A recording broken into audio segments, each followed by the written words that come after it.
ഇസ്ലാമികത്തെന്ന കോട്ടയ്ക്കകത്ത് മഗ്രിഫത്തെന്ന മാളികക്കകത്ത് റിസാലത്തെന്ന തോപ്പയ്ക്കകത്ത് കമാലിയത്തെന്ന വിരിപ്പും വിരിച്ച് ജമാലിയത്തെന്ന കുപ്പായമണിഞ്ഞ് തവക്കുലെന്ന തലക്കാണിയും വെച്ച് ബിജാഹെന്ന നിറയും നിറച്ച ഇൽമുൽ അവ്വലീന വൽ ആഖിരീന എന്ന അത്തറും പൂശി വഖാറെന്ന പൻപ്രഭയുള്ള തലപ്പാവും കെട്ടി കുഫ്രിയത്താകുന്ന കാടിന് സൈഫുൽ ഹഖാകുന്ന വാളുകൊണ്ട് വെട്ടി വെളിവാക്കിയ അഅ്ലലുലയായ അഅ്ലമുൽ നൂറായ ഐനുൽ ജമാലായ ഐനുൽ കമാലായ ആലങ്ങൾക്കധിപതി രാജാ മഹ്മൂദർ നബിയവർ തേജ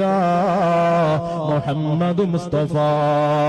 സല്ലല്ലാഹു അലൈഹി വസല്ലമ തങ്ങളോടുള്ള അടങ്ങാത്ത ആവേശമാണ് വിശുദ്ധമായ റബീഉൽ അവ്വലിന്റെ പൊന്നം വിളുക്കീർ. ആകാശത്തിന്റെ വെള്ളിത്താരയിൽ ഉദിച്ചുയരുന്ന സമയം മുതൽ ലോകത്തുള്ള സർവമാന മേഖലകളിലും പട്ടണ പ്രാന്ത പ്രദേശങ്ങളിലും ഗ്രാമഗ്രാമാന്തരങ്ങളിലും